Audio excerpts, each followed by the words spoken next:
ससुराल की पहली सुबह, एक नई शुरुआत। सुबह सुबह बर्तन गिरने की आवाज आई।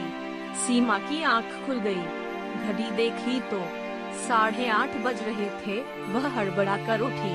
वह सोच रही थी, उफ, मम्मी जी ने कहा था कल सुबह जल्दी उठना है, रसोई की रस्म करनी है, हलवा पूरी बनाना है, और मैं हूँ कि सोती ही रह गई।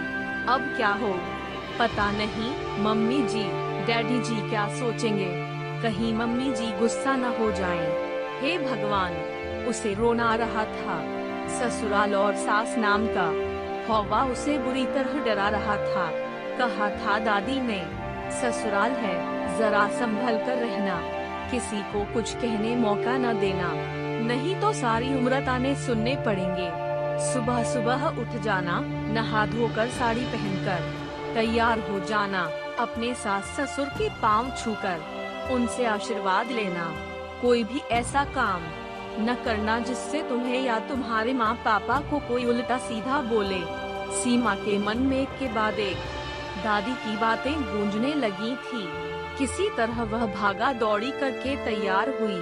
ऊंची नीची साड़ी बांधकर वह बाहर निकल ही रही थी कि आईन एक ही मात्रा में अपना चेहरा देखकर वापस भागी। न बिंदी न सिंदूर, आदत नहीं थी तो सब लगाना भूल गई थी। बिंदी ढूंढकर निकाला, फिर सिंदूरदानी ढूंढने लगी। जब नहीं मिली तो लिपस्टिक से माथे पर हल्की सी लकीर खींचकर कमरे से बाहर आई।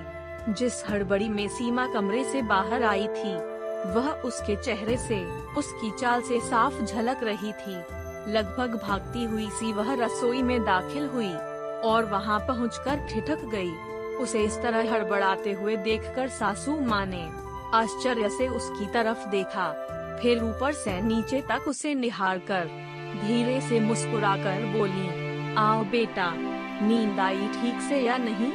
वो बोली, जी मम्मी जी, नींद तो आई, मगर जरा देरी से आई, इसीलिए सुबह जल्दी आँख नहीं खुली। सॉरी बोलते हुए उसकी आवाज से डर साफ झलक रहा था। सासू माँ बोली, कोई बात नहीं बेटा, नई जगह है, हो जाता है। सीमा हैरान होकर उनकी ओर देखने लगी, फिर बोली, मगर मम्मी जी, वो हलवा पूरी। सासू माँ ने प्यार से उसकी तरफ देखा और पास रखी हलवे की कड़ाही उठाकर सीमा के सामने रख दी और शहद जैसे मीठे स्वर में बोली, हाँ बेटा, ये लो, इसे हाथ से छू दो। सीमा ने प्रश्नभरी निगाहों से उनकी ओर देखा। उन्होंने उसकी ठोड़ी को स्नेह से पकड़कर कहा, बनाने को तो पूरी उम्र पड़ी है, मेरी इतनी प्यारी गुड़िया जैसी बहू के अभी हंसने खेलने के दिन हैं। उससे मैं अभी से किचन का काम थोड़ी ना कराऊंगी। तुम बस अपनी प्यारी सी मीठी मुस्कान के साथ सर्व कर देना आज की रस्म के लिए, इतना ही काफी है। सुनकर सीमा की आंखों में आंसू भर आए।